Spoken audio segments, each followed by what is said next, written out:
ನಾನು ಹೇಳ್ತೇನೆ, ನೀನು ಮಾತ್ರ ಒಂದು ಉತ್ತಮನಾಗಿರುವುದಾದರೆ ನಿನ್ನ ಸೊತ್ತನ್ನಾಗಲಿ, ನಿನ್ನ ಮಕ್ಕಳನ್ನಾಗಲಿ, ನಿನ್ನ ಬಿಸ್ನೆಸ್ನಾಗಲಿ, ನಿನ್ನ ಆದಾಯವನ್ನಾಗಲಿ ಮುಟ್ಟಲಿಕ್ಕೆ ಕರ್ತನು ಸೈತಾನನಿಗೆ ಅಧಿಕಾರ ಕೊಡೋದೇ ಇಲ್ಲ. ನಿಮಗೆ ವಿರುದ್ಧವಾಗಿ ಯಾರು ಏನೇ ಮಾಡಲಿ ಅವರದ್ದು ಬೇಳೆ ಬೇಯೋದಿಲ್ಲ. ಕರ್ತನ ಅನುಮತಿ ಇಲ್ಲದೆ ನಿಮ್ಮ ತಲೆಯಲ್ಲಿರ್ತಕ್ಕಂಥ ಒಂದು ಕೂದಲು ಕೂಡ ಕೆಳಗೆ ಬೀಳಲಾರಿ. ನೀವು ಉತ್ತಮನಾಗಿರಿ. ನಿಮ್ಮನ್ನ ರಕ್ಷಿಸಲಿಕ್ಕೆ ಕರ್ತನೆ ತನ್ನ ಸಹಾಯವನ್ನ ಚಾಚುವನು. ಕರ್ತನು ಅವನಿಗೋಸ್ಕರ ಯುದ್ಧ ಮಾಡಿದರು.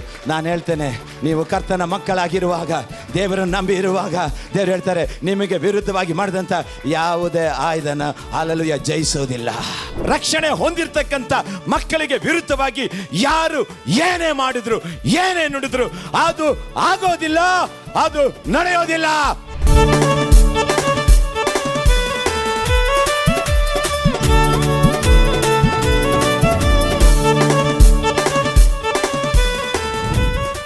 ಇಂದು ನನ್ನ ಜೊತೆ ಮಾತನಾಡ್ತಕ್ಕಂಥ ಕಾರ್ಯ ಏನಂತ ಹೇಳಿದ್ರೆ, ವಿಶ್ವಾಸಿಗೆ ವಿರೋಧವಾಗಿ ಕಲ್ಪಿಸಿದಂತಹ ಯಾವುದೇ ಆಯುಧಗಳು ಜಯಿಸುವುದಿಲ್ಲ.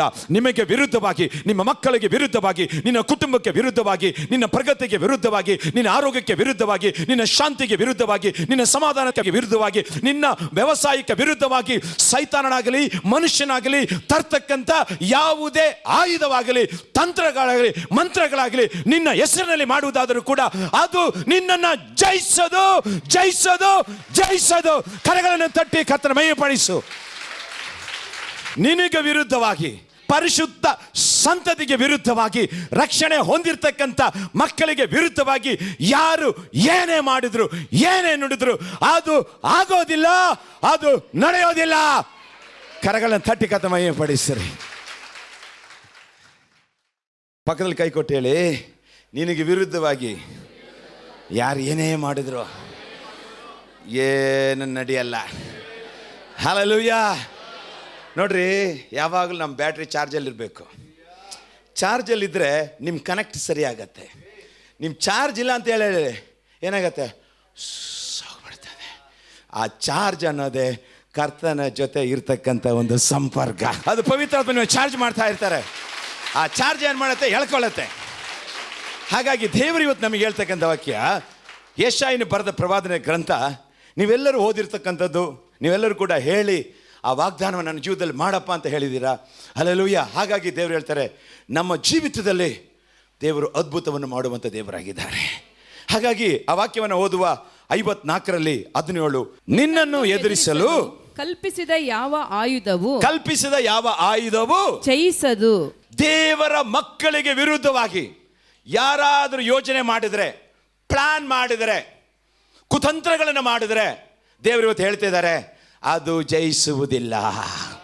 ಯಾರು ಕರ್ತನ ನಂಬಿ ಬರ್ತೀರಾ, ನಿಮಗೆ ವಿರುದ್ಧವಾಗಿ ಯಾರು ಏನೇ ಮಾಡಲಿ ಅವರದ್ದು ಬೇಳೆ ಬೇಯೋದಿಲ್ಲ. ನಂಬ್ತೀರಾ? ಎಷ್ಟು ನಂಬ್ತೀರಾ? ಹಲವು ಹೇಳಿ ನೋಡೋಣ. ಅದೇ ದೇವರು ಇವತ್ತು ಹೇಳ್ತಕ್ಕಂಥ.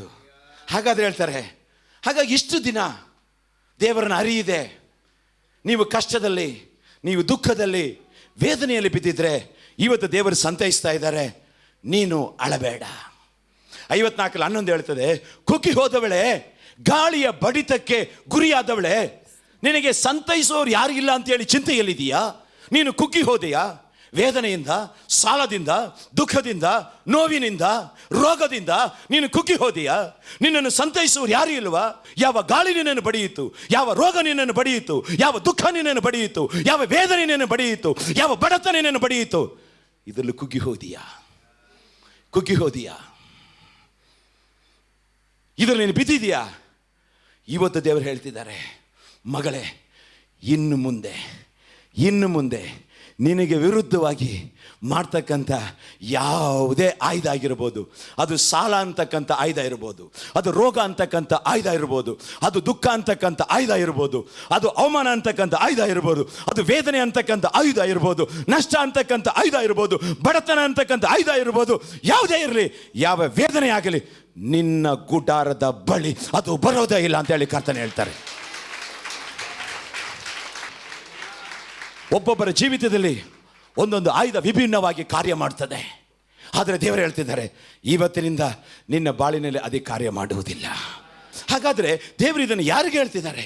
ಅನೇಕರ ಜೀವಿತದಲ್ಲಿ ಜಗಳ ಅಂತಕ್ಕಂಥ ಆಯುಧ, ಅನೇಕರ ಜೀವಿತದಲ್ಲಿ ಕೆಟ್ಟ ಅಭ್ಯಾಸ, ಕೆಟ್ಟ ಚಟಗಳಂತಕ್ಕಂಥ ಆಯುಧಗಳು ಅವರ ಬಾಳನ್ನು ನಾಶ ಮಾಡ್ತಾ ಇದೆ. ಅವರ ಆದಾಯಗಳನ್ನು ನಾಶ ಮಾಡ್ತಾ ಇದೆ. ಅವರ ಕುಟುಂಬದ ನೆಮ್ಮದಿಯನ್ನು ನಾಶ ಮಾಡ್ತಾ ಇದೆ. ಆದರೆ ದೇವರು ಇವತ್ತು ಹೇಳ್ತಿದ್ದಾರೆ, ನನ್ನ ಜನರನ್ನು, ನನ್ನ ಮಕ್ಕಳನ್ನು, ನನ್ನ ಕುಟುಂಬವನ್ನು, ಕರ್ತನ ಮಕ್ಕಳಿಗೆ, ಯೇಸುವನ್ನು ನಂಬಿ ಬಂದಿರತಕ್ಕಂಥ ನಿಮಗೆ ಹೇಳ್ತಿದ್ದಾರೆ, ನಿಮಗೆ ವಿರುದ್ಧವಾಗಿರ್ತಕ್ಕಂಥ ಮಾಡ್ತಕ್ಕಂಥ ಯಾವುದೇ ಆಯುಧ ಇನ್ನು ಮುಂದೆ ಜಯಿಸಲಾರದು. ದೇವರು ಯಾಕೆ ಹೇಳ್ತಿದ್ದಾರೆ ಅಂತ ಮಾತಂತ ಹೇಳಿದ್ರೆ, 16ನೇ ವಾಕ್ಯ ನೋಡುವಾಗ 54ರಲ್ಲಿ, ಕೆಂಡವನ್ನು ಊದುತ್ತಾ ಉಪಯುಕ್ತವಾದ ಆಯುಧಗಳನ್ನುಂಟು ಮಾಡುವ ಕಮ್ಮಾರನನ್ನು ಸೃಷ್ಟಿಸಿದವನು ನಾನೇ, ಹಾಳು ಮಾಡುವ ಕೆಡುಕನನ್ನು ನಿರ್ಮಿಸಿದವನು ನಾನೇ. ನೋಡಿ, ಕಮ್ಮಾರ ಏನು ಮಾಡ್ತಾನೆ? ಕತ್ತಿ ಮಾಡ್ತಾನೆ ಅಲ್ವಾ, ಕುಡುಗೋಲು ಮಾಡ್ತಾನೆ. ಆ ಕತ್ತಿನ ಕೊಂಡ್ಕೊಂಡು ಹೋಗಿ ಕೊಲೆ ಮಾಡೋದು ಯಾರು? ಬೇರೆವ. ಆಗ ದೇವ್ರು ಹೇಳ್ತಾರೆ, ಕತ್ತಿನ ಉಂಟು ಮಾಡೋನು ಸೃಷ್ಟಿ ಮಾಡಿದ್ದು ನಾನೇ, ಕೊಂಡ್ಕೊಂಡೋಗಿ ಕತ್ತು ಕುಯ್ಯನ್ನು ಉಂಟು ಮಾಡಿದ್ದು ನಾನೇ, ಇದು ಎರಡನ್ನು ಸೃಷ್ಟಿ ಮಾಡಿದ್ದು ನಾನೇ. ಇದು ಯಾರು ನಿನ್ನ ಬಾಳಿನಲ್ಲಿ ಇನ್ನು ಮೇಲೆ ಅಡ್ಡ ಬರುವುದಿಲ್ಲ. ಯಾವುದು ನಿನ್ನ ಬಾಳಿನ ಅಡ್ಡ ಎಲ್ಲ ನನ್ನ ಹತೋಟಿಯಲ್ಲಿದ್ದಾರೆ, ಎಲ್ಲ ನನ್ನ ಕರೆದಲ್ಲಿದೆ. ನಾನೇ ಸೃಷ್ಟಿಕರ್ತ, ಸರ್ವಶಕ್ತ. ಅರ್ಥ ಆಗ್ತಾ ಇದೆಯಾ? ಯಾರು ಸರ್ವಶಕ್ತ? ಯೇಸು ಸ್ವಾಮಿ. ನಾನು ಪಾತಾಳವನ್ನು ಗೆದ್ದವನು, ಮರಣವನ್ನು ಜಯಿಸಿದವನು ನಾನೇ. ಸರ್ವವು ನನ್ನ ಹತೋಟಿಯಲ್ಲಿದೆ. ಕರ್ತನ ಅನುಮತಿ ಇಲ್ಲದೆ ನಿಮ್ಮ ತಲೆಯಲ್ಲಿರ್ತಕ್ಕಂಥ ಒಂದು ಕೂದಲು ಕೂಡ ಕೆಳಗೆ ಬೀಳಲಾರಿ. ಕರಗಳ ತಟ್ಟೆ ಕರ್ತನ ಮಹಿಮೆಪಡಿಸಿರಿ. ಅದಕ್ಕೆ ಹೇಳ್ತಾರೆ, ನಿನಗೆ ವಿರುದ್ಧವಾಗಿ ಕಲ್ಪಿಸಿದ ಯಾವ ಆಯುಧವು ಜಯಿಸಲಾರದು. ಅಬ್ರಹಾಮನಿಗೆ ನೋಡ್ತಾರೆ, ಅಬ್ರಹಾಮನನ್ನು ದೇವರು ಕರೆದರು, 12ನೇ ಅಧ್ಯಾಯದಲ್ಲಿ ಕರೆದರು, ನಿನ್ನನ್ನು ಆಶೀರ್ವದಿಸ್ತೇನೆ ಅಂತ ಹೇಳಿದರು. ಮತ್ತೆ 17ನಲ್ಲಿ, ಆದಿಕಾಂಡ 17ನೇ ಅಧ್ಯಾಯದಲ್ಲಿ ಅಬ್ರಹಾಮನನ್ನು ಭೇಟಿ ಮಾಡಿ, ಅಬ್ರಹಾಮ್ ಅಂತ ಅವನನ್ನು ಕರೆದು, ನೀನು ನನ್ನ ಮುಂದೆ ಸಜ್ಜನನಾಗಿ ಉತ್ತಮನಾಗಿ ನೀನು ಇರುವುದಾದರೆ ನಾನು ನಿನ್ನನ್ನು ಆಶೀರ್ವದಿಸ್ತೇನೆ ಎಂಬುದಾಗಿದೆ. 17:1 ಓದುವುದನ್ನು ಕೇಳುವ. ಆದಿಕಾಂಡ. ಅಬ್ರಹಾಮನು 99 ವರ್ಷದವನಾದಾಗ ಯೆಹೋವನು ಅವನಿಗೆ ದರ್ಶನ ಕೊಟ್ಟು. ಯಾರು ದರ್ಶನ ಕೊಟ್ಟು? ಯೆಹೋವನು. ಎಲ್ಲರೂ ಹೇಳಿ, ಯೆಹೋವ ಅಂದ್ರೆ ಹೇಳಿ. ಕರ್ತನು ಯೇಸು. ಹೇಳಿ, ಯೇಸು ಸ್ವಾಮಿ. ಹಲ್ಲೆಲೂಯಾ. ಯೇಸು ಸ್ವಾಮಿ ಅವನನ್ನ ಭೇಟಿ ಮಾಡ್ತಾ ಇದ್ದಾರೆ. ಯಾರನ್ನ? ಅಬ್ರಹಾಮನ. ಎಷ್ಟು ಜನ ದೇವರು ನಿಮ್ಮನ್ನು ಭೇಟಿ ಮಾಡಕ್ಕೆ ಬಯಸ್ತೀರಾ? ವಾಕ್ಯದ ಮುಖಾಂತರ ನಿಮ್ಮನ್ನು ಭೇಟಿ ಮಾಡ್ತಾ ಇದ್ದಾರೆ. ಸಂಧಿಸಿ, ನಾನು ಸರ್ವಶಕ್ತನಾದ ದೇವರು. ಏನ್ ಹೇಳ್ತಾರೆ? ನಾನು ಸರ್ವಶಕ್ತನ, ಸಕಲವನ್ನುಂಟು ಮಾಡಿದ ಸರ್ವಶಕ್ತ ಪ್ರಭು. ಯಾರು? ಯೇಸು ಸ್ವಾಮಿ. ಆಕಾಶವನ್ನ, ಭೂಮಿಯನ್ನ, ಹಲ್ಲೆಲೂಯಾ, ಗಗನವನ್ನ, ಭೂಮಿ ಪ್ರತಿಯೊಂದನ್ನ, ಕಾಣ್ತಕ್ಕಂಥ ಪ್ರತಿಯೊಂದನ್ನು ಉಂಟು ಮಾಡಿದನು ಅದಕ್ಕೆ ಸರ್ವಶಕ್ತ. ಯಾರು? ನಾನು ನೀನು ಆರಾಧಿಸ್ತಕ್ಕಂಥ ದೇವರು ಸರ್ವಶಕ್ತನಾದ ದೇವರು. ಹಲ್ಲೆಲೂಯಾ. ನಿನ್ನ ಬಾಳಿನಲ್ಲಿ ಆತನು ಎಲ್ಲವನ್ನು ಮಾಡಲಿಕ್ಕೆ ಶಕ್ತನು, ಆತನು ಯುಕ್ತನು. ಆಮೆನ್. ನೆಕ್ಸ್ಟ್, ನೀನು ನನ್ನ ಮುಂದೆ ನನಗೆ ನಡಕೊಂಡು ಹೇಗೆ ನಡ್ಕೊಳ್ಬೇಕಂತೆ? ದೋಷವಿಲ್ಲದವನಾಗಿ ನಡ್ಕೊಂಡಿರು. ಒಂದೇ ಒಂದು ಮಾತು ಹೇಳ್ತಿದ್ದಾರೆ. ಹಾಗಾದ್ರೆ ಏನು? ಅಪ್ರೈಟ್ ಅಂತಾರೆ ಇಂಗ್ಲಿಷ್ನಲ್ಲಿ. ಅಪ್ರೈಟ್ ಅಂದ್ರೆ ಸೀದಾ ನಡಿ, ಏನಿದ್ರು ಸೀದಾ ಮಾತಾಡು. ಅರ್ಥ ಆಯ್ತಾ ನಿಮಗೆ? ನೀನು ಸೀದಾ ಇರು. ಯಾರ ಮುಂದೆ? ದೇವರ ಮುಂದೆ. ನಿನ್ನ ಕೆಲಸದ ಸ್ಥಳದಲ್ಲಿ ಸೀದಾ ಇರು, ಅಪ್ರೈಟ್ ಆಗಿ ಉತ್ತಮನಾಗಿರು, ಸಜ್ಜನನಾಗಿರು. ನಿನ್ನ ಮನೆಯಲ್ಲಿ ಉತ್ತಮನಾಗಿರು, ಸಭೆಯಲ್ಲಿ ಉತ್ತಮನಾಗಿರು, ಕೆಲಸ ಮಾಡ್ತಕ್ಕಂಥ ಕಾರ್ಯದಲ್ಲಿ ಉತ್ತಮನಾಗಿರು. ಆಮೇಲೆ ನಿನ್ನನ್ನು ದೇವರು ಎಲ್ಲಿಟ್ಟಿದ್ದಾರೆ, ಅದು ಚಿಕ್ಕ ಕೆಲಸ ಆಗಿರ್ಬೋದು, ದೊಡ್ಡ ಕೆಲಸ ಆಗಿರ್ಬೋದು, ಚಿಕ್ಕ ಸಭೆ ಆಗಿರು, ಚಿಕ್ಕ ಜವಾಬ್ದಾರಿ ಆಗಿರು, ಯಾವುದೇ ಇರ್ಬೋದು. ನೀನು ಹೇಗಿರು? ಉತ್ತಮನಾಗಿರು. ನಿನ್ನ ಹೆಂಡತಿಗೆ ಉತ್ತಮನಾಗಿರು, ನಿನ್ನ ಗಂಡನಿಗೆ ಉತ್ತಮನಾಗಿರು, ನಿನ್ನ ತಂದೆ ತಾಯಿಗೆ ಉತ್ತಮನಾಗಿರು, ನಿನ್ನ ಸಭೆಗೆ ಉತ್ತಮನಾಗಿರು. ಹಲೋ, ಒಂದು ಹಲ್ಲೆಲೂಯಾ, ಹಲ್ಲೆಲೂಯಾ. ಹಾಗೆ ಏನು ಹೇಳ್ತಾರೆ? ಸೀದಾ ಇರು, ಸರಿಯಾದ ದಾರಿಯಲ್ಲಿ ನಡೆ, ಕರ್ತನಿಗೆ ಮೆಚ್ಚುವಾಗ ದಾರಿಯಲ್ಲಿ. ಆಗ ನನ್ನ ಪ್ರಭಾವವನ್ನ ನಿನ್ನ ಮೇಲೆ ಬೀರ ಮಾಡುತ್ತೇನೆ. 2 ಪೂರ್ವಕಾಲ ವೃತ್ತಾಂತ 16:9. ದೇವರ ಕಣ್ಣು ಈ ಭೂಮಿಯ ಮೇಲೆ ಏನಾಡ್ತದೆ? ಸುತ್ತಾ ಇದೆ. ಹಲ್ಲೆಲೂಯಾ. ಯಾರು ಸಜ್ಜನನು, ಯಾರು ಸತ್ಪುರುಷನು, ಯಾರು ನ್ಯಾಯದಲ್ಲಿ ನಡೀತಾ ಇದ್ದಾರೆ, ಯಾರು ಸತ್ಯದಲ್ಲಿದ್ದಾರೆ ಎಂಬುದಾಗಿ ದೇವರ ಕಣ್ಣು ಹುಡುಕುತ್ತಾ ಇದೆ. ಅವನಿಗೆ ತನ್ನ ಶಕ್ತಿಯನ್ನ, ತನ್ನ ಪ್ರಭಾವವನ್ನ, ತನ್ನ ಮಾನವನ್ನ, ತನ್ನ ಗೌರವವನ್ನ, ತನ್ನ ರಕ್ಷಣೆಯನ್ನು ಕೊಡಲಿಕ್ಕೆ. 2 ಪೂರ್ವಕಾಲ ವೃತ್ತಾಂತ 6:9. ಯೆಹೋವನು ಭೂಲೋಕದ ಎಲ್ಲಾ ಕಡೆಗಳಲ್ಲಿಯೂ ಹಾ. ದೃಷ್ಟಿಯನ್ನು ಪ್ರಸರಿಸುತ್ತಾ ತನ್ನ ಕಡೆಗೆ ಯಥಾರ್ಥ ಮನಸ್ಸುಳ್ಳವರ ರಕ್ಷಣೆಗಾಗಿ. ಯಾರ ಕಡೆಗೆ? ಎಂಥವರ ರಕ್ಷಣೆಗೆ? ಯಥಾರ್ಥರು. ಅಂದ್ರೆ ಏನು? ಅಪ್ರೈಟ್. ಹಲ್ಲೆಲೂಯಾ. ಯಾರು ಆ ದೇವರನ್ನ ಪೂರ್ಣ ಮನಸ್ಸಿನಿಂದ ಸತ್ಯದ ಮಾರ್ಗದಲ್ಲಿ ಸೀದಾ ಯಾವುದೇ ಕಾರ್ಯ ಇರಲಿ ಏನಿರಬೇಕು? ಸತ್ಯವನ್ನು ಆಡಬೇಕು. ಇನ್ನೊಂದ್ಸತಿ ಓದಮ್ಮ. ದೇವರು ಯೆಹೋವನು ಭೂಲೋಕದ ಎಲ್ಲಾ ಕಡೆಗಳಲ್ಲಿಯೂ. ಭೂಲೋಕದಲ್ಲಿ ಇದ್ದೀರಾ? ಈಗ ದೇವರು ನಿಮ್ಮನ್ನು ನೋಡ್ತಾ ಇದ್ದಾರೆ. ಪಕ್ಕದಲ್ಲಿ ದೇವರು ನಿಮ್ಮನ್ನು ನೋಡ್ತಾ ಇದ್ದಾರೆ. ನೀನು ರೆಸ್ಟ್ ರೂಮಲ್ಲೇ ಇರು, ರೋಡಲ್ಲೇ ಇರು, ಪಾರ್ಕಲ್ಲೇ ಇರು, ನೀನು ಕಾಲೇಜಲ್ಲೇ ಇರು, ಎಲ್ಲೇ ಇರು, ದೇವರು ಏನು ಮಾಡ್ತಿದ್ದಾರೆ? ನಿನ್ನನ್ನು ನೋಡ್ತಾ ಇದ್ದಾರೆ. ನೀನು ಸಜ್ಜನನಾಗಿದ್ದರೆ, ನೀನು ಸಜ್ಜನನಾಗಿದ್ದರೆ, ದೇವರ ವಾಕ್ಯದ ಅನುಸಾರವಾಗಿ ನಡೆಯುವನಾಗಿದ್ದರೆ, ದೇವರು ಹೇಳ್ತಾರೆ ನನ್ನ ಪ್ರಭಾವ. ಓದಮ್ಮ. ಯೆಹೋವನು ಭೂಲೋಕದ ಎಲ್ಲಾ ಕಡೆಗಳಲ್ಲಿಯೂ ದೃಷ್ಟಿಯನ್ನು ಪ್ರಸರಿಸುತ್ತಾ ತನ್ನ ಕಡೆಗೆ ಯಥಾರ್ಥ ಮನಸ್ಸುಳ್ಳವರ ರಕ್ಷಣೆಗಾಗಿ ತನ್ನ ಪ್ರತಾಪವನ್ನು ತೋರ್ಪಡಿಸುತ್ತಾನೆ. ಹಾಗಾದರೆ ಯಥಾರ್ಥವಂತರಿಗೆ ವಿರುದ್ಧವಾಗಿ ಕಲ್ಪಿಸಿದಂಥ ಯಾವುದೇ ಆಯುಧವಾಗಲಿ ಅದು ಜಯಿಸೋದಿಲ್ಲ. ಹಾಗಾದರೆ ನಾವು ಯಥಾರ್ಥವಂತರ? ನಿಮ್ಮ ಬದುಕು ಹೇಗಿದೆ? ಆಲಯಕ್ಕೆ ನಾವು ಬರ್ತಾ ಇದ್ದೇವೆ, ದೇವರನ್ನ ಆರಾಧನೆ ಮಾಡ್ತಾ ಇದ್ದೇವೆ. ನಮ್ಮ ವ್ಯವಹಾರ ಹೇಗಿದೆ? ನಮ್ಮ ಮಾತು ಹೇಗಿದೆ? ನಮ್ಮ ನುಡಿ ಹೇಗಿದೆ? ನಾವು ಯಥಾರ್ಥವಂತರ? ನಾವು ಸಜ್ಜನರ? ಪರೀಕ್ಷೆ ಮಾಡ್ಕೊಳ್ಳಿ. ಒಂದು ಪಕ್ಷ ಸರಿ ಇಲ್ಲ ಆದರೆ ನಿಮ್ಮನ್ನು ಸರಿಪಡಿಸ್ಕೊಳ್ರಿ. ಇವತ್ತಿನಿಂದ ಕರ್ತನ ಮಹಿಮೆ ನಿಮ್ಮ ಬಾಳಿನಲ್ಲಿ, ನಿಮ್ಮ ಕೆಲಸದಲ್ಲಿ ಕರ್ತನು ತುಂಬಿಸುವುದು ನೀವು ಕಾಣುವಂತರಾಗ್ತೀರಾ. ಅದಕ್ಕೆ ದೇವರು ಹೇಳ್ತಾರೆ, ಅಬ್ರಹಾಮನ ಸಂಧಿಸಿ ಹೇಳ್ತಾರೆ, ನೀನು ನನ್ನ ಮುಂದೆ ಯಥಾರ್ಥನಾಗಿರು. ಯಾಕೆ? ಜ್ಞಾನಯುಕ್ತಿಗಳು 11:20 ಹೇಳ್ತದೆ, ಯಥಾರ್ಥವಂತರು, ಸನ್ಮಾರ್ಗಿಗಳು ಇವರಿಗೆಲ್ಲ ದೇವರ ದಯೆ ದೊರಕತ್ತಂತೆ. ಏನು ದೊರಕತ್ತೆ? ದೇವರ ದಯೆ. 11:20 ಜ್ಞಾನಯುಕ್ತಿಗಳು. ಪ್ರೋಬ್ಸ್ 11:20. ವಕ್ರ ಹೃದಯರು ಯೆಹೋವನಿಗೆ ಅಸಹ್ಯರು, ಸನ್ಮಾರ್ಗಿಗಳು ಆತನ ದಯೆಗೆ ಆಸ್ಪದರು. ಆತನ ದಯೆಗೆ ಪಾತ್ರರು. ಆತನ ದಯೆಗೆ ಎಷ್ಟು ಜನ ದೇವರ ದಯೆ ಬೇಕಂತೀರಾ? ನಾವೇನು ಮಾಡ್ತೀರಿ? ದೇವಾ ಕರುಣಿಸು, ನನ್ನ ಮೇಲೆ ದಯವಾಗಿರು. ದೇವರೇ ನೀನು ಯಥಾರ್ಥವಾಗಿರೋ, ನನ್ನ ದಯೆ ನಿನಗೆ.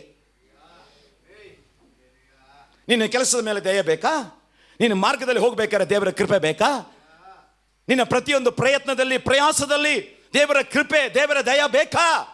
ಅದು ಮಾತ್ರ ಅಲ್ಲ, ದೇವರ ವಾಕ್ಯ ಹೇಳ್ತದೆ ಜ್ಞಾನಯುಕ್ತಿಗಳಲ್ಲಿ 10:29 ದೇವರ ವಾಕ್ಯ ಹೇಳ್ತದೆ, ಕರ್ತನು ಯೆಹೋವನು ಸನ್ಮಾರ್ಗಿಗೆ ಆಶ್ರಯ. ಯಾರಂತೆ? ಆಶ್ರಯ. ನಾವೇನು ಹೇಳ್ತೇವೆ? ದೇವರೇ ನೀನೇ ನನ್ನ ಆಶ್ರಯ. ದೇವರ ನೀನು ಉತ್ತಮನಾಗಿರೋ, ನಾನೇ ನಿನ್ನ ಆಶ್ರಯಕ್ಕೆ ಇಳಿದು ಬರ್ತೀನಿ.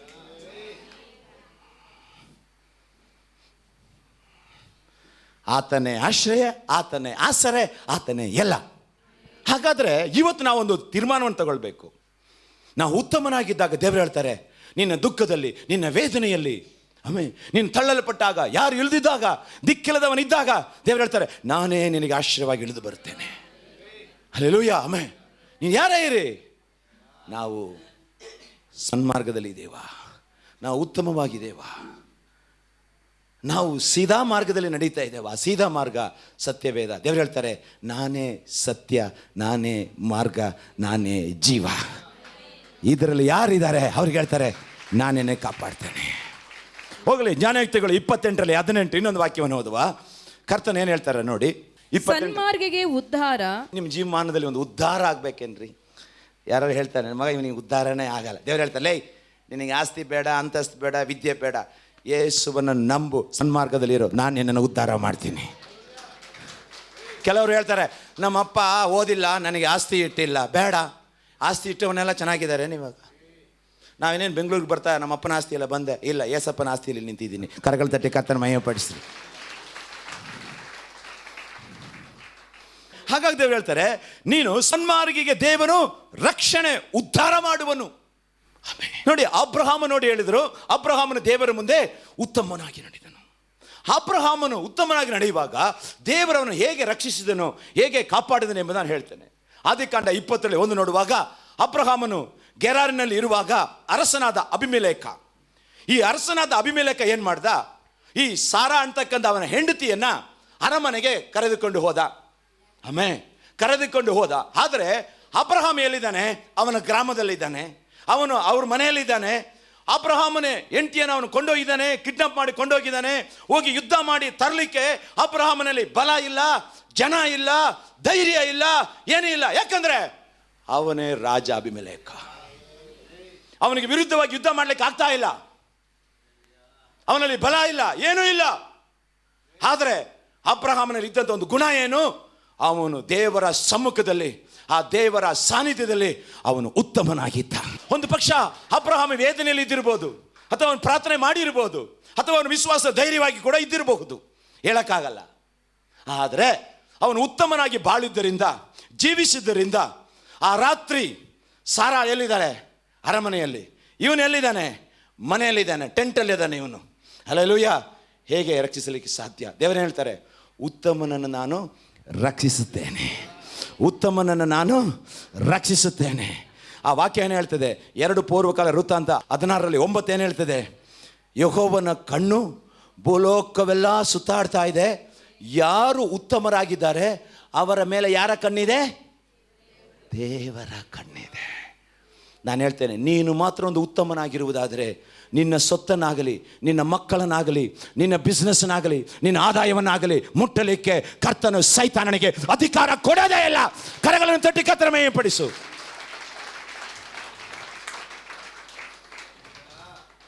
ಹಲ್ಲೆಲೂಯ. ಸಾರಾಳಿಗೆ ಅರಮನೆಯಲ್ಲಿದ್ದಾಳೆ. ಇವನು ಅರಮನೆಯಲ್ಲಿ ಬಂದೋಬಸ್ತಾಗಿ ಇಟ್ಟಿದ್ದಾನೆ. ರಾತ್ರಿ ಮಲಗಿದ್ದಾನೆ. ಮಲಗಿದಾಗ ರಾತ್ರಿ ಕನಸಿನಲ್ಲಿ ದೇವರು ಯಾರಿಗೆ?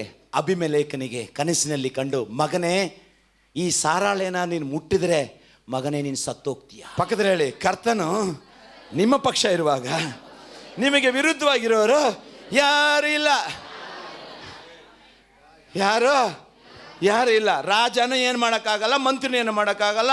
ಎಲ್ಲವನ್ನು ಉಂಟು ಮಾಡಿ ದೇವರು ನಮ್ಮೊಳಗಿದ್ದಾರೆ. ಲೋಕದಲ್ಲಿ ಇರುವುದಕ್ಕಿಂತ ನಿನ್ನೊಳಗೆ ಇರುವ ಆತನು ಹೆಚ್ಚಿನವನು. ರಾತ್ರಿ ರಾಜ ಮಲಗಿದ್ದಾನೆ. ಮಧ್ಯರಾತ್ರಿಯಲ್ಲಿ ಇದೇ ಸ್ವಲ್ಪ ಕೆಲವು ಸಮಯಗಳಲ್ಲಿ ಆಕೆ ಕೇಡು ಮಾಡಬೇಕೆಂದೇಳಿ ಬಯಸಿದ್ದಾರೆ. ಅಂಥ ಸಮಯದಲ್ಲಿ ಸ್ವಲ್ಪ ಅವನು ರೆಸ್ಟ್ ತಗೊಳ್ಬೇಕಾದ್ರೆ ನನ್ನ ಕರ್ತನವನ ನಿದ್ರೆಯನ್ನು ಭಂಗ ಮಾಡಿದರು. ಹಲ್ಲೆಲೂಯ. ಏನು ಹೇಳಿದ್ರು ನೋಡಿ 20:3. ಆದರೆ ರಾತ್ರಿಯಲ್ಲಿ ದೇವರು, ಕರ್ತನ ಮಕ್ಕಳಿಗೆ ಏನಾದ್ರು ನೀವು ಡಿಸ್ಟರ್ಬ್ ಮಾಡಿದ್ರೆ ನಿಮಗೆ ರಾತ್ರಿ ನಿದ್ರೆ ಬರಲ್ಲ. ಮತ್ತೆ ನೀವು ಡಾಕ್ಟರ್ ಹತ್ರ ಹೋಗ್ಬೇಕು. ಡಾಕ್ಟರ್, ನನಗೆ ನಿದ್ದೆ ಬರ್ತಾ ಇಲ್ಲ, ಅವನೊಂದು ಗುಳಿಗೆ ಕೊಡಬೇಕು. ಹಲ್ಲೆಲೂಯ. ರಾತ್ರಿಯಲ್ಲಿ ಓದಮ್ಮ. ಆದರೆ ರಾತ್ರಿಯಲ್ಲಿ ದೇವರು ಅಭಿಮಲೇಕನ ಕನಸಿನಲ್ಲಿ ಬಂದು, ನೀನು ಆ ಸ್ತ್ರೀಯನ್ನು ಸೇರಿಸಿಕೊಂಡದ್ದರಿಂದ ಸಾಯತಕ್ಕವನಾಗಿದ್ದಿ, ಆಕೆ ಮುತ್ತೈದೆ ಅಂದನು. ದೇವರ ಮಕ್ಕಳನ್ನ, ದೇವರ ವಸ್ತುವನ್ನ, ದೇವ ಜನರನ್ನ ಯಾರಾದರೂ ಮಾತಿನ ಮುಖಾಂತರ, ಕಾರ್ಯದ ಮುಖಾಂತರ, ಕ್ರಿಯೆ ಮುಖಾಂತರ, ಬಲದ ಮುಖಾಂತರ, ಬಳ್ಪಾದನೆ ಮುಖಾಂತರ ಮುಟ್ಟುವುದಾದರೆ ಸತ್ತೋಗ್ಬಿಡ್ತೀರ. ಜಾಗ್ರತೆ. ಏನು ಸತ್ತೋಗತ್ತೆ? ಒಂದು ನೀವು, ಇನ್ನೊಂದು ನಿಮ್ಮ ಬದುಕು, ಇನ್ನೊಂದು ನಿಮ್ಮ ಆದಾಯ, ಇನ್ನೊಂದು ನಿಮ್ಮ ಅಭಿವೃದ್ಧಿ, ಇನ್ನೊಂದು ನಿಮ್ಮ ಸಮಾಧಾನ, ಇನ್ನೊಂದು ನಿಮ್ಮ ನೆಮ್ಮದಿ. ಇಲ್ಲಿ ಅಬ್ರಹಾಮನ ಹೆಂಡತಿಯನ್ನು ಕಾಪಾಡಲಿಕ್ಕೆ ಯಾರು ಬರ್ತಾ ಇದ್ದಾರೆ? ದೊಡ್ಡ ಬ್ಲಾಕ್ ಕ್ಯಾಟ್ಸ್ ಬರ್ತಾ ಇದ್ದಾರೆ ಏನು? ಇಲ್ಲ. ಯಾರು? ಸರ್ವಶಕ್ತನಾದ ದೇವರೇ ಇಳಿದು ಬರ್ತಾ ಇದ್ದಾರೆ. ನೀವು ಉತ್ತಮನಾಗಿರಿ. ನಿಮ್ಮನ್ನು ರಕ್ಷಿಸಲಿಕ್ಕೆ ಕರ್ತನೆ ತನ್ನ ಸಹಾಯವನ್ನ ಚಾಚುವನು, ತನ್ನ ನೀತಿಯ ಹಸ್ತವನ್ನು ಚಾಚುವನು, ನಿಮ್ಮನ್ನ ಮೇಲೆತ್ತಿ ಬಿಡುವನು ನನ್ನ ಕರ್ತನು. ನಮಗೆ ಬೇಕಾದದೇನು? ನಾವು ಸಜ್ಜನರಾಗಿರುವ, ನಾವು ನೀತಿವಂತರಾಗಿರುವ. ಹಲ್ಲೆಲೂಯ. ಸಜ್ಜನರಂತ ಹೇಳಿದಾಗ ಕೀರ್ತನೆ 15 ಬಹಳ ಸುಂದರವಾಗಿ ಕೊಟ್ಟಿದ್ದಾರೆ. ಸಜ್ಜನರಂತ ಹೇಳುವಾಗ ಬಹಳ ಶಾರ್ಟ್ ಆಗಿ, ಸ್ವೀಟ್ ಆಗಿ ನೋಡುವಾಗ ದೇವರ ವಾಕ್ಯ ಹೇಳ್ತದೆ. 2ನೇ ವಾಕ್ಯ ಹೇಳ್ತದೆ, ಅವನು ಸಜ್ಜನನು, ನೀತಿವಂತನು, ಮನಪೂರ್ವಕವಾಗಿ ಸತ್ಯವನ್ನು ಹಾಡುವವನು ಆಗಿರಬೇಕು. ಅವನು ಚಾಡಿ ಹೇಳಿದವನು, ಮತ್ತೊಬ್ಬರಿಗೆ ಅನ್ಯಾಯ ಮಾಡಿದವನು, ಯಾರನ್ನು ನಿಂದಿಸಿದವನು ಆಗಿರಬೇಕು. ಅವನು ಭ್ರಷ್ಟನನ್ನು ಜರಿದು ಬಿಟ್ಟವನು, ಯೆಹೋವನಲ್ಲಿ ಭಯಭಕ್ತಿಯುಳ್ಳವನು ಸನ್ಮಾನಿಸುವವನು, ನಷ್ಟವಾದುದು ಪ್ರಮಾಣ ತಪ್ಪದವನಾಗಿರಬೇಕು. ಅವನು ಸಾಲಕ್ಕೆ ಬಡ್ಡಿ ಕೇಳಿದವನು, ನಿರಪರಾಧಿಯನ್ನು ಕೇಡಿಗಾಗಿ ಲಂಚ ತೆಗೆದುಕೊಳ್ಳದವನಾಗಿರಬೇಕು. ಇಂಥವನು ಎಂದಿಗೂ ಕದಲುವುದಿಲ್ಲ. ಅಬ್ರಹಾಮನ ಹಾಗೆ ಬಾಳ್ದ.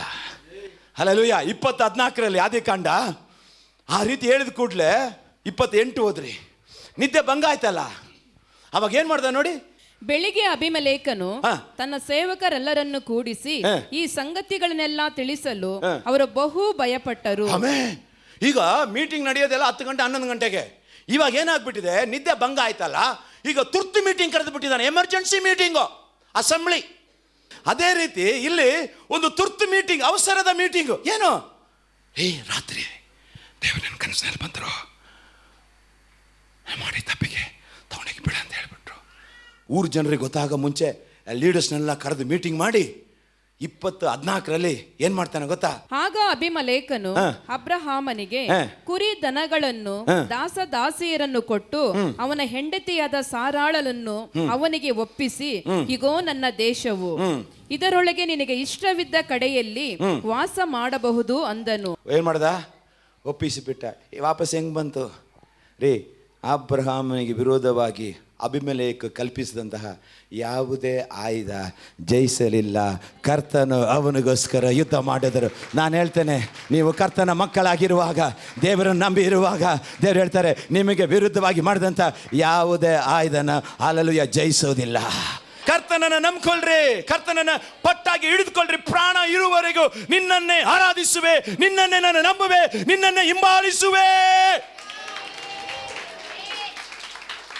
ಅಂತ ಒಂದು ಚಾಲೆಂಜ್ ನಿಮ್ಮೊಳಗೆ ಬಂದ್ಬಿಟ್ರೆ, ನಿಮ್ಮನ್ನಾಗಲಿ ನಿಮ್ಮ ಕುಟುಂಬನಾಗಲಿ ಯಾರು ಮುಟ್ಲಿಕ್ಕಾಗಲ್ಲ. ನಿಮ್ಮ ಪರವಾಗಿ ಯುದ್ಧ ಮಾಡಲಿಕ್ಕೆ ನಿಮಗೆ ಹಣ ಇಲ್ಲದೆ ಇರ್ಬೋದು, ಲಾಯರ್ಗೆ ಕೊಡಲಿಕ್ಕೆ ಹಣ ಇಲ್ಲದೆ ಇರ್ಬೋದು, ಜನ ಇಲ್ಲದೆ ಇರ್ಬೋದು, ಬಲ ಇಲ್ಲದೆ ಇರ್ಬೋದು. ಏನು ಬೇಡ ರೀ, ನನ್ನನ್ನು ನಿಮ್ಮನ್ನು ಉಂಟು ಮಾಡಿದ ಸರ್ವಶಕ್ತನು ನನ್ನ ಮತ್ತು ನಿಮ್ಮ ಪಕ್ಷ ಇರಬೇಕಾದರೆ ಆತನೇ ನನಗೋಸ್ಕರ ನಿನಗೋಸ್ಕರ ಯುದ್ಧ ಮಾಡುವಂಥ ದೇವರಾಗಿದ್ದಾರೆ. ಅಬ್ರಹಾಮನ ಹೆಂಡತಿ ಹೇಗೆ ಬಂದು ಮನೆಗೆ? ದೇವರೇ ಅವನ ಮನಸ್ಸಲ್ಲಿ ಮಾತಾಡಿದೆ, ಅವನು ಕೊಡೋ ದುಡ್ಡು ಕೊಟ್ಬಿಡು, ಅವನು ಸೇರೋ ದುಡ್ಡು ಕೊಟ್ಬಿಡು, ಅವನ ವಸ್ತು ಅವನಿಗೆ ಕೊಡು, ಅವನಿಗೆ ಕೊಡೋ ಆರ್ಡ್ರ್ ಕೊಡು. ದೇವರೇ ಅವರ ಹೃದಯದಲ್ಲಿ ಮಾತಾಡ್ತಾರೆ. ಹಾಗಾದರೆ ನಮ್ಮ ಶತ್ರುಗಳ ಹೃದಯದಲ್ಲಿ ನಮಗೆ ವಿರುದ್ಧವಾಗಿ ಯಾರು ಯೋಚನೆ ಮಾಡ್ತಾರೆ, ಅವರ ಹೃದಯದಲ್ಲಿ ದೇವರು ಮಾತಾಡಿ ಆ ಶತ್ರುಗಳನ್ನು ಕೂಡ ನಮ್ಮನ್ನು ಸ್ನೇಹಿತರಾಗಿ ಅವರ ಮುಖಾಂತರ ದೇವರು ನಮಗೆ ಒಳ್ಳೆಯದನ್ನು ಮಾಡುವಂಥ ದೇವರಾಗಿದ್ದಾರೆ. ಹಲ್ಲೆಲೂಯಾ. ಎರಡನೇದಾಗಿ, ನಮ್ಮ ಇಸ್ರಾಯೇಲ್ ಜನರು ಐಗುಪ್ತದಿಂದ ಕಾನಾನಿಗೆ ಹೋಗ್ತಾ ಇರಬೇಕಾದ್ರೆ ಅನೇಕ ಅದ್ಭುತಗಳನ್ನು ಕಂಡಂಥ ಜನ. ಅವರು ಕಂಡು ಹೋಗ್ತಾ ಇರಬೇಕಾದ್ರೆ ಒಂದು ಊರು ಬಂದಾಗ ಆ ಊರಲ್ಲಿ ಒಬ್ಬ ಬಾಲಾಕ್ ಅಂತಕ್ಕಂಥ ರಾಜ. ಯಾರು ಹೇಳಿ? ಬಾಲಾಕ್ ಅಂತಕ್ಕಂಥ ರಾಜ. ಈ ಬಾಲಾಕ್ ಅಂತಕ್ಕಂಥ ರಾಜ ನಮ್ಮ ಇಸ್ರಾಯೇಲ್ ಜನರನ್ನು ಕಂಡ ಕೂಡಲೇ ಅವನಿಗೆ ನಡುಕ ಭಯ. ಹಾಗಾಗಿ ಅವನೇನು ಮಾಡ್ತಾನೆ, ಬೀಳಾಮ್ ಅಂತಕ್ಕಂಥ ಒಬ್ಬ ಪ್ರವಾದಿಯನ್ನು ಕರೀತಾನೆ. ಈ ಬೀಳಾಮ್ ಏನು ಹೇಳಿದ್ರು ನಡೀತದೆ. ಬೀಳಾಮ್, ನೀನು ಸತ್ತೋಗಂದ್ರೆ ಸತ್ತೋಗ್ಬಿಡ್ತಾರೆ, ಆಮೇಲೆ ನೀನು ಉದ್ಧಾರ ಆಗಂದ್ರೆ ಉದ್ಧಾರ ಆಗತ್ತೆ. ಇದನ್ನು ಕಂಡುಕೊಂಡಂಥ ಬಾಲಾಕ್ ಏನು ಮಾಡ್ದ, ಅವನನ್ನು ಕರೆ ಮಾಡ್ದ. ನೋಡು, ದೊಡ್ಡೊಂದು ಗುಂಪು ಜನ ಬರ್ತಾ ಇದ್ದಾರೆ, ಅವ್ರು ನೋಡಿ ನನಗೆ ಹೆದರಿಕೆ ಆಗ್ತಾ ಇದ್ದಾರೆ, ನೀನು ಒಂದು ಕೆಲಸ ಮಾಡು, ಅವ್ರನ್ನ ಶಪಿಸಬೇಕು, ನಾನು ನಿನಗೆ ಕಾಸು ಕೊಡ್ತೀನಿ, ನಾನು ನಿನಗೆ ಕಾಸು ಕೊಡ್ತೀನಿ ಅಂತೇಳಿ ಇವನು ಪ್ರಾರ್ಥನೆ ಮಾಡ್ದ. ದೇವ್ರು ಹೇಳಿದ್ರು, ಲೇ ಅವ್ರು ನನ್ನ ಜನ ಕಣೋ ಅಂಥೇಳಿ. ಇವನು ಶಪಿಸಲಿಕ್ಕೆ ಅಂತೇಳಿ ಬಾಯಿ ತೆಗಿತಾನೆ, ದೇವರ ಆಶೀರ್ವಾದವನ್ನೇ ನುಡಿಯೋದು. ಹಲ್ಲೆಲೂಯಾ. ನಿಮ್ಮ ಶತ್ರುಗಳು ನಿಮ್ಮನ್ನು ಹಾಳಾಗಬೇಕು ಅಂತ ಹೇಳಿದ್ರೆ ದೇವರು ಅವರ ಬಾಯನ್ನು, ಅವರ ನಾಲಿಗೆಯನ್ನು ತನ್ನ ಹತೋಟಿಯಲ್ಲಿ ಹಿಡಿದುಕೊಂಡು ನಿನ್ನ ಶತ್ರು ಮುಖಾಂತರ ನಿನ್ನನ್ನು ಆಶೀರ್ವದಿಸಲು ನನ್ನ ದೇವರು ಯುಕ್ತನೂ ಶಕ್ತನೂ ಆಗಿದ್ದಾನೆ. ಅವನೇನು ಮಾಡ್ತಾರೆ, ಅವನ ಶಪಿಸಲಿಕ್ಕೆ ಹೇಳ್ತಾರೆ. ಆದರೆ ಇವನು ಶಪಿಸಲಿಕ್ಕೆ ಮಗ ಅಂದಾಗ ದೇವರನ್ನು ಆಶೀರ್ವದಿಸ್ಬಿಡ್ತಾರೆ. ಆಳು ಅನ್ನೋ ಬರೋ ಮುಂಚೆ ದೇವರೇನು ಮಾಡ್ತಾರೆ, ಆನ ತೆಗೆದು ಆಶೀರ್ವದಿಸ್ಬಿಡ್ತಾರೆ. ಪಕ್ಕದಲ್ಲಿ ಹೇಳಿ, ಯಾರು ನಿನ್ನನ್ನು ಶಪಿಸಲಿಕ್ಕೆ ನನ್ನ ಕರ್ತನ ಬಿಡಲ್ಲ. ಎಲ್ಲ ಶಾಪಗಳನ್ನು ಆಶೀರ್ವಾದವನ್ನಾಗಿ ಮಾಡಲಿಕ್ಕೆ ಯೇಸು ಸ್ವಾಮಿ 2000 ವರ್ಷಗಳ ಹಿಂದೆ ನಮಗೋಸ್ಕರ ಈ ಭೂಗೋಲೋಕಕ್ಕೆ ಇಳಿದು ಬಂದಿದ್ದಾರೆ ರೀ. ಕರೆಗಳನ್ನು ತಟ್ರಿ. ನೀನು ಯೇಸುವನ್ನು ನಂಬಿಟ್ರೆ ನಿನ್ನ ಮೇಲೆ ಯಾವ ಶಾಪನೂ ಇಲ್ಲ. ನಿನ್ನ ಮೇಲೆ ಯಾವ ಶಾಪನೂ ಇಲ್ಲ. ಯಾರು ಬೇಕಾದ ಹೇಳಿ, ನನ್ನ ದೇವರು ಅದನ್ನೇ ಬದಲಾಯಿಸ್ತಾರೆ. ಎಷ್ಟು ನನಗೆ ನಂಬಿಕೆ ಇದೆ. ಹಲ್ಲೆಲೂಯಾ. ಇವನು ಬಾಯಿ ತೆಗಿಬೇಕಾರೆ ಅವ್ರೇನು ಮಾಡ್ತಾರೆ, ಅವನು ಆಶೀರ್ವದಿಸ್ತಾರೆ. ಹಾಗಾಗಿ ಈ ಬಾಲಕ ಏನು ಮಾಡ್ದ, ಈ ಬೀಳಾಮನನ್ನ ಒಂದು ಜಾಗದಿಂದ ಒಂದು ಜಾಗ ಕರ್ಕೊಂಡು ಹೋಗ್ತಾ ಇರ್ತಾನೆ. 23:1 ಒಂದು ಸ್ಥಳ, 23:14 ಒಂದು ಸ್ಥಳ, 23:27 ಒಂದು ಸ್ಥಳ. ಈ ಜಾಗದಲ್ಲಾದರೂ ದೇವ್ರು ಮಾತಾಡ್ತಾರ, ಈ ಜಾಗದಲ್ಲಾದರೂ ದೇವ್ರು ಮಾತಾಡ್ತಾರ.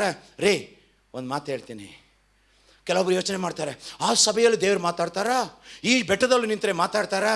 ಯಾವ ಬೆಟ್ಟದಲ್ಲೂ ಎಲ್ಲೂ ಮಾತಾಡಲ್ಲ. ಮೊದಲು ನಿನ್ನ ಹೃದಯವನ್ನು ಬದಲಾವಣೆ ಮಾಡ್ಕೊಳ್ಬೇಕು. ನೀನು ಉತ್ತಮನಾಗಿದ್ದರೆ ನೀನು ಇರ್ತಕ್ಕಂಥ ಸ್ಥಳದಲ್ಲೇ ದೇವರನ್ನು ಮಾತಾಡ್ತಾರೆ. ಆಮೇಲೆ ನಂಬರ್ಸ್ ಅರಣ್ಯಕಾಂಡದಲ್ಲಿ ನಾನು ಹೇಳ್ತಾ ಇದ್ದೀನಿ. ಹಲ್ಲೆಲೂಯಾ. ಅರಣ್ಯಕಾಂಡ 23 ಮಾತಾಡ್ತಾ ಇದ್ದೀನಿ. ಅಲ್ಲಿ ಬೀಳಾಮನ ಅಲ್ಲಿ ಹೋಗಿ ನಿಂತಾಗ ಅವನು ಹೇಳ್ತಾನೆ, ಬಾಲಾಕ ಹೋಗಲಿ, ಇಲ್ಲಾದ್ರೂ ಬಂದು ನಿಂತ್ಕೊಂಡು ಹೇಳಪ್ಪ ಅಂತ. ಅಲ್ಲೂ ದೇವ್ರ ಮಾತು ಬರಲಿಲ್ಲ, ದೇವರ ಆಶೀರ್ವಾದನೇ ಬರೋದು. ಅವ್ರು ಎಷ್ಟೋ ಶಪಿಸಲಿಕ್ಕೆ ಪ್ರಯತ್ನ ಪಟ್ಟರು, ಆದರೆ ಆ ಒಂದು ಅರಣ್ಯಕಾಂಡ 23 ದೇವರ ವಾಕ್ಯ ಹೇಳ್ತದೆ, ಇಸ್ರಾಯೇಲಿಗೆ ವಿರುದ್ಧವಾದ ಶಕುನವಿಲ್ಲ, ಯಾಕೋಬರಿಗೆ ವಿರುದ್ಧವಾದ ಕಣಿಯೂ ಇಲ್ಲ. ಇಸ್ರಾಯೇಲ್ ಯಾಕೋಬರಿಗೆ ವಿರುದ್ಧವಾದ ಶಕುನವಿಲ್ಲ, ವಿಶ್ವಾಸಿಗೆ ವಿರುದ್ಧವಾದ ಮಂತ್ರವಿಲ್ಲ, ವಿಶ್ವಾಸಿಗೆ ವಿರುದ್ಧವಾಗಿ ತಂತ್ರ ಇಲ್ಲ. ಎಷ್ಟು ಜನ ಅಂಗೀಕರಿಸ್ತೀರಾ? ಎಷ್ಟು ಜನ ಅಂಗೀಕರಿಸ್ತೀರಾ? ಅಂಗೀಕರಿಸೋದು ಹಲ್ಲೆಲೂಯಾ ಹೇಳಿ. ಹೇಳಿ, ನನಗೆ ವಿರುದ್ಧವಾಗಿ ಯಾವ ಮಂತ್ರವೂ ನಡೆಯಲ್ಲ. ಯೇಸು ಯಾರು ಎಂಬುದನ್ನು ನೀವು ಅರಿತುಬಿಟ್ರೆ, ಯೇಸು ಯಾರು ಎಂಬುದನ್ನು ತಿಳ್ಕೊಂಡ್ಬಿಟ್ರೆ ಸಾಕ್ರಿ. ಆತನು ದೇವರು, ದೇವ ಕುಮಾರನು ಅಂತ ಒಂದು ಪ್ರಕಟಣೆ, ಒಂದು ಅರಿವು, ಒಂದು ತಿಳುವಳಿಕೆ ಅವರೊಳಗೆ ಬಂತು ತಕ್ಷಣ ದೇವರು ಹೇಳ್ತಾರೆ, ಪೇತ್ರ ನೀನು ಸಭೆ. ಯಾವುದೇ ಪಾತಾಳದ ಬಲ, ಸೈತಾನನ ಬಲ, ಹಣದ ಬಲ, ಜನದ ಬಲ, ಮಂತ್ರದ ಬಲ, ಶಕುನದ ಬಲ, ಸಾಲದ ಬಲ, ನೋವಿನ ಬಲ, ಮಾತಿನ ಬಲ, ಅಧಿಕಾರದ ಬಲ ನಿನ್ನನ್ನು ಏನು ಮಾಡಲಿಕ್ಕೆ ಸಾಧ್ಯವಿಲ್ಲ. ನಮ್ಮ ಜೊತೆ ಮಾತನಾಡಿದಕ್ಕಾಗಿ ಸ್ತೋತ್ರ. ಇಂದ ವಾಕ್ಯವನ್ನು ಕೇಳಿದಂತಹ ನಿಮ್ಮನ್ನು ಯೇಸುವಿನ ಪಾದದಲ್ಲಿ ಅರ್ಪಣೆ ಮಾಡಿ, ನೀವು ಯೇಸುವಿನ ನಂಬಿರುವುದಾದರೆ, ನೀ ರಕ್ಷಣೆ ಒಳಗೆ ಬರುವುದಾದರೆ, ನೀ ರಕ್ಷಣೆ ಹೊಂದಿರುವುದಾದರೆ, ನಿಮ್ಮ ಬಾಳಲ್ಲಿ ಯೇಸುವಿಗೆ ಸಮರ್ಪಣೆ ಮಾಡಿರುವುದಾದರೆ, ಪ್ರಿಯರೇ, ನಿಮ್ಮ ಬಾಳಲ್ಲಿ ಏನೋ ಕುಂದೇ ಕೂರ್ತಾ ಇರಲಿ, ಭಯಪಡಬೇಡಿ. ಯೇಸುವಿಗೋಸ್ಕರ ನಿಮ್ಮ ಬಾಳನ್ನು ಅರ್ಪಣೆ ಮಾಡಿರಿ. ನಿಮಗೆ ವಿರುದ್ಧವಾಗಿ ಕಲ್ಪಿಸ್ತಕ್ಕಂಥ ಯಾವುದೇ ಆಯುಧ ಆಗಲಿ, ಯಾವುದೇ ಬಲ ಆಗಲಿ ನಿಮ್ಮನ್ನು ಜಯಿಸಲಿಕ್ಕಾಗಲ್ಲ. ಯಾಕಂದರೆ ಯೇಸುವಿನ ರಕ್ತದ ಕೋಟೆಯೊಳಗೆ ನಿಮ್ಮನ್ನು ಇಟ್ಟು, ನಿಮ್ಮನ್ನು, ನಿಮ್ಮ ಕುಟುಂಬವನ್ನು, ನಿಮ್ಮ ಮಕ್ಕಳನ್ನು, ನಿಮ್ಮ ಕೆಲಸವನ್ನು, ಪ್ರತಿಯೊಬ್ಬರನ್ನ ಯೇಸುವಿನ ರಕ್ತ ನಿಮ್ಮನ್ನು ಕಾಯ್ತದೆ.